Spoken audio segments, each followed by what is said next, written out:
तर जनसामान्यांच्या मागण्यांवर आम्ही आज या सुरू केलेलं आहे. त्या आंदोलनाला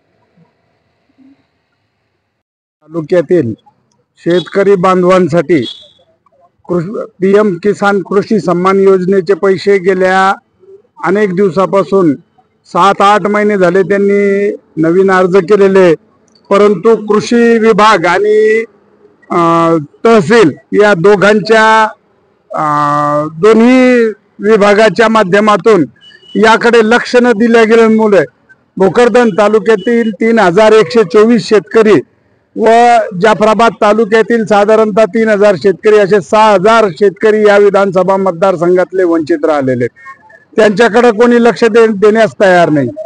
15 ऑगस्टला भोकरदन जाफराबाद तालुक्यातील अनेक विद्यार्थ्यांच्या अंगावर ते गणवेश नव्हता. अनेक विद्यार्थी त्यामुळे प्रभात फेरीमध्ये आणि त्या स्वातंत्र्य दिनाच्या कार्यक्रमामध्ये सहभागी होऊ शकले नाही. या भोकरदन जाफराबाद तालुक्यातील सर्वसामान्य जनतेच्या प्रश्नाकडे लक्ष देण्यास कोणी तयार नाही. प्रशासन हे फक्त लोकप्रतिनिधीचे नौकर आणि गुलाम असल्यासारखे वागायला लागलेले आहेत. त्यांनी जनतेची सेवा करायला पाहिजे, जनसेवक म्हणून काम केलं पाहिजे, परंतु ते आपल्या कर्तव्याला विसरलेले आहेत. आणि त्यामुळं संजय गांधी निराधार असेल, अपंगांचा पगार असेल आणि अशा अनेक अडचणी आहेत, शेतकऱ्याचं दुष्काळी अनुदान आहे, या बाबीकडे कोणी लक्ष द्यायला तयार नाही. भोकरदन शहराला शुद्ध पाणी पुरवठा झाला पाहिजे आणि भोकरदन शहराला खडकपूर्णा प्रकल्पातून जी पाईपलाईन आलेली त्याच्याद्वारे तात्काळ पाणी पुरवठा सुरू करावा. या ठिकाणचे नगर परिषदचे सीओ हे गुलाम म्हणजे असल्याच्या त्यांच्या प्रवृत्तीपासून दूर झालेले नाही. अनेक आंदोलनं झाली, परंतु मगरमच्छ आणि गेंड्याच्या कातडीचे हे सीओ या प्रश्नाकडे लक्ष द्यायला तयार नाही. त्यांना जसा आदेश मिळतो, जो हुक्म मेरे आका, अशा पद्धतीने ते काम करतात. आणि भोकरदन तालुक्याच्या जनतेचे फार वाईट हाल झालेले आहेत. राजकारणातले लोक असं करायला लागले, सियासत मुफलिसों पे ये एहसान करती है, आंखें निकाल लेती है और चष्मे दान कर देती है. या पद्धतीने भोकरदन तालुक्याच्या सर्वसामान्य जनतेची परिस्थिती झालेली आहे. या ठिकाणी शेतकरी बांधवांच्या शेतामध्ये अतिवृष्टीमुळे नुकसान झालं, परंतु शासनानं ती ऑनलाईनची अट टाकल्यामुळं अनेक शेतकरी या गोष्टीपासून वंचित आहे. या सर्व गोष्टीला न्याय मिळवून देण्यासाठी शिवसेना आज शोले स्टाईल या ठिकाणी टाकीवर चढलेली आहे. जर प्रशासनानं आमच्या या मागण्यांकडे लक्ष दिलं नाही तर अत्यंत घातक अशा परिणामाला त्यांना समोर जावं लागेल. आम्ही या ठिकाणून उडी मारायला सुद्धा मागे पुढे पाहणार नाही. याची सुद्धा प्रशासनानं दखल घ्यावी आणि पुढील परिणाम याला तेच जबाबदार राहतील. आजच्या परिस्थितीमध्ये सर्वसामान्य जनतेच्या प्रश्नासाठी शिवसेना रस्त्यावर येऊन आंदोलन करायला लागलेली आहे. बाकीचे पुढारी हे फक्त स्वतःच्या निवडणुकीच्या वेधामुळे तिकडे सैरवैर पाळत सुटलेले आहेत. सर्वसामान्य जनता व शेतकऱ्याकडे लक्ष द्यायला यांना वेळ नाही. नुसत्या पैठण्या वाटल्यानं आणि साड्या वाटल्यानं सर्वसामान्य जनतेचे प्रश्न मिटणार नाही. खऱ्या अर्थानं सर्वसामान्य जनतेच्या प्रश्नासाठी लोकप्रतिनिधी आणि प्रशासन यांनी सकारात्मक भूमिका घ्यावी व भोकरदन जाफराबाद तालुक्यातील सर्वसामान्य जनतेचे शेतकऱ्यांचे प्रश्न मिटवावे. जय हिंद, जय महाराष्ट्र. शिवसेना प्रमुख वंदनीय बाळासाहेब ठाकरे, माननीय पक्षप्रमुख उद्धवजी ठाकरे यांचे 80% समाजकारण व 20% फक्त राजकारण या शिकवणीप्रमाणे आज भोकरदन तालुका शिवसेना व शहर शिवसेनेच्या वतीने भोकरदन जाफराबाद तालुक्यातील विविध मागण्या संदर्भात शोले स्टाईल आंदोलन छेडण्यात आलेलं आहे। यामध्ये श्रावणबाळ योजना असो, संजय गांधी निराधार असो किंवा त्यासोबतच दिव्यांग बांधव असो, यांचे जे रखडलेले प्रकरण आहे ते तात्काळ मंजूर करून त्यांना पगार सुरू करण्यात यावा। माझ्या शेतकरी बांधवाचं जे अनुदान थकीत आहे ते देण्यात यावं। शेतकऱ्यांच्या मालाला योग्य तो भाव देण्यात यावा। त्याचबरोबर माझा मुख्यमंत्री महोदय म्हणतात की मी ही भगिनी जी आहे ती माझी लाडकी बहीण आहे, परंतु मी त्यांना प्रश्न विचारू इच्छितो, तुमच्या लाडक्या बहिणीचे मुलं म्हणजे तुमचे लाडके भाचे आज गोंधळ फिरत आहे, त्यामुळे तुम्ही विद्यार्थ्यांना गणवेश तात्काळ वाटप केलंच पाहिजे। त्यासोबतच आमचा वाडीचा रस्ता भोकरदन वाडी रस्ता पूर्ण उखडलेला आहे, त्या रस्त्याचं काम झालं पाहिजे। भोकरदन पेरजापूर रस्त्याचं काम तात्काळ झालं पाहिजे। कोतवाल भरती झाली पाहिजे।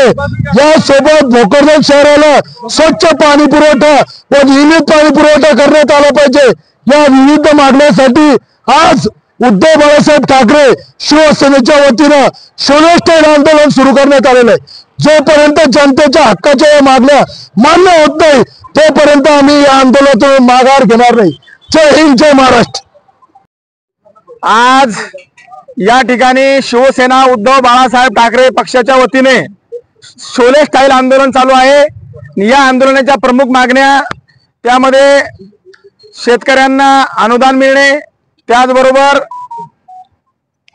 श्रावणबाळाच्या पगारी चालू होणे, त्याचबरोबर भोकरदनचा पाणी पुरवठा चालू करणे, यासह अनेक मागण्या आहे। पण विशेष म्हणजे आता मागच्या 7-8 दिवसापासून आपण बघू शकतो की शेतकरी आणि जनता खूप भयभीत झालेली आहे। त्याचं कारण म्हणजे की ड्रोन फिरत आहे आणि हे ड्रोन रात्रीचे फिरतात। काही पोलीस अधिकाऱ्यांनी सांगितलं की बा या ड्रोनला आम्ही परमिशन दिलेली आहे, ही परमिशन 6 पर्यंत आहे, मग रात्रीचे काय ड्रोन फिरतात? तर यामध्ये काहीतरी मिलावट आहे, काहीतरी घोटाळा आहे। तुम्हाला मी खात्रीपूर्वक सांगतो की परवाची घटना आहे। मी रात्री भोकरदनहून जात होतो वाकडीकडे आणव्याला जात असताना रात्री जेवढे वाड्या वस्त्यावर राहणारे शेतकरी हे सगळे शेतकरी माता भगिनी रस्त्यावर आले होते, त्यांच्या हातात काठ्या होत्या। मी त्यांना विचारलं तुम्ही का काळे घेऊन उभे? तर ते म्हणले बघा ड्रोन चालला, ड्रोन चालला, ड्रोन चालला, आम्हाला भीती आहे।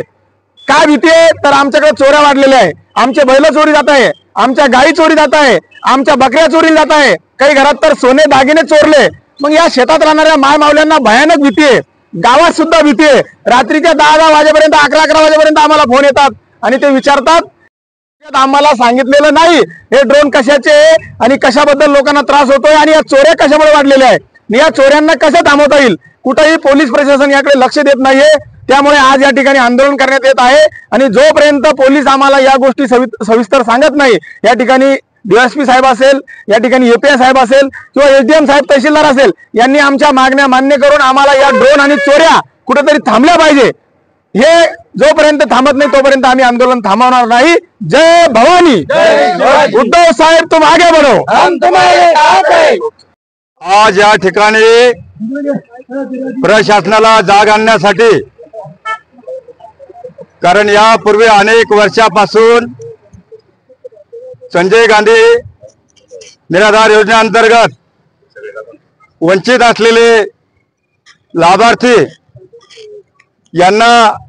यांच्यासाठी अनेक वेळा आंदोलन करूनही या माय मावल्यांना तसेच वडीलधाऱ्यांना आणि दिव्यांगांना या ठिकाणी कुठलेही अनुदान देण्यात येत नाही। या ठिकाणी त्यांना वंचित ठेवण्यात आलेलं आहे। काही माय मावल्यांचे जे पती नवरे हे गेल्या 20-20 वर्षापासून मृत्यू पावलेले, तरी सुद्धा त्यांना अद्यापपर्यंत अनुदान मिळालेलं नाहीये। आणि एवढंच नव्हे तर ज्या पेट्या कामगारांना पेट्या वाटप केल्या जातात, या पेट्या कुठेतरी एखाद्या पक्षाच्या नेतृत्वाखाली त्या ठिकाणी वाटप केल्या जातात आणि सामान्य लोकांना वाटप केल्या जात नाही। म्हणून या कामगार पेट्यांचं वाटप सगळ्यांना देण्यात यावं। त्याचप्रमाणे भोकरदन शहराचा पाणी पुरवठा तात्काळ सुरू करण्यात यावा। शेतकऱ्यांच्या मागील वर्षाचं जे अनुदान थकीत आहे ते अनुदान तात्काळ अदा करण्यात यावं। त्याचप्रमाणे जे आलापूर रस्त्याचं काम, आलापूर पेरजापूर रस्त्याचं काम तात्काळ सुरू करण्यात यावं। केदारखेडा येथील नदीवरील पुलाच्या कठड्याचं काम ताबडतोब दुरुस्त करण्यात यावं। आणि विशेष म्हणजे जे आमचे मामा मुख्यमंत्री झाले परंतु बहिणी लाडक्या झाल्या आणि आमच्या आज्या आमचे माय आमचे बाप हे बाजूला ठेवले आणि आमचे लेकरं बाजूला ठेवले। शाळेतील लेकरांना अद्यापपर्यंत गणवेश मिळालेला नाही, तरी तात्काळ या लेकरांना गणवेश देण्यात यावा आणि आमच्या मागण्या पूर्ण करण्यात यावा, नसता आम्ही शोले स्टाईलचं आंदोलन थांबवणार नाही एवढं शासनाला या ठिकाणी सांगतो। जय हिंद, जय महाराष्ट्र।